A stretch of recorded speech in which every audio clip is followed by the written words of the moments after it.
Tax NAT IMF की नहीं पाकिस्तान की जरूरत है, इस तो पीछे नहीं हटांगे। लाहौर इस तकरीब नाल खिताब करते हुए वजीर खजाना मोहम्मद औरंगजेब ने कहा है कि वजीर आजम शहबाज शरीफ की हुकूमत बेहतरीन काम होया है तो निगरान हुकूमत के दौर में भी क्रेडिट जाता है। शहबाज शरीफ हुकूमत निगरान हुकूमत ने 9 माह के मुआहदे को अच्छी तरह निभाया। वजीर खजाना ने कहा है कि मुल्क मुआशी इस्तेहकाम चाहते हैं तो निजकारी की तरफ जाना होएगा तो निजी शोबे को अगे आना होएगा।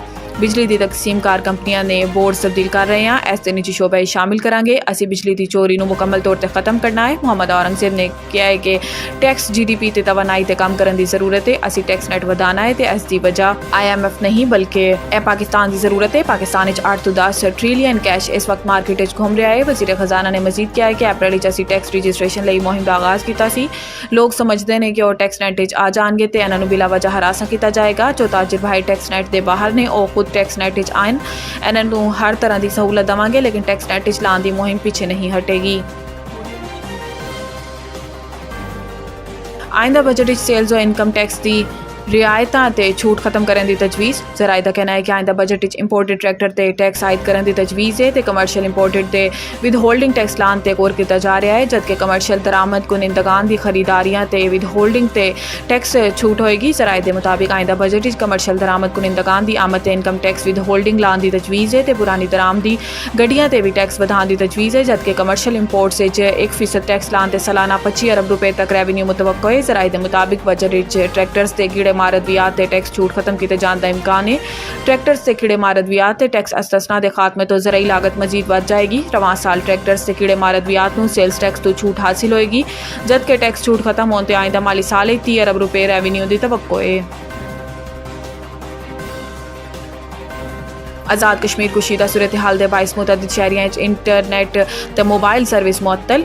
सदनूती आज़ाद कश्मीर चाहने वाले मुजाहिरीन ने बलोच ते ऐवानाबाद के मुकाम ते इंतजामिया की तरफ तो खड़ी की गई रुकावट हटा दित्तियां। आज़ाद कश्मीर अवामी एक्शन कमेटी की कॉल ते लॉन्ग मार्च पहिया जाम ते हड़ताल का चौथा रोज़ है, जिस दे सबब इंटरनेट की सर्विस बाग इंटरनेट के नाल मोबाइल फोन सर्विस भी बंद है, जबकि मीरपुर आज़ाद कश्मीर तमाम मोबाइल नैटवर्क ते इंटरनेट सर्विस मुअत्तल हैं। दसिया जा रहा है कि मीरपुर कोटली के इजलास मुजफ्फरगढ़ की जानिब तो रोज़ाना लॉन्ग मार्च के शुरका तता पानी ते बजेरा के दरमियान पहुँच चुके हैं। रात गुजारन के बाद लॉन्ग मार्च के शुरका रावलाकोट के रास्ते मुजफ्फराबाद लिए रवाना होंगे, जिस लिए बड़े पैमाने पर अवामी नकलो हरकत को रोकने लिए जगह जगह सड़कों पर रुकावट खड़ियां कर दित्तियां गई ने। इत्थे पूंछ बाग जिला चहलम वैली अज भी हड़ताल ते पहिया जाम जारी है। गुज़िश्ता रोज़ मुजाहिरीन कंट्रोल ना किए जाने ते हुकूमत आज़ाद कश्मीर ने कमिश्नर मुजफ्फराबाद ते DIG मुजफ्फराबाद रात गए तब्दील कर दिता।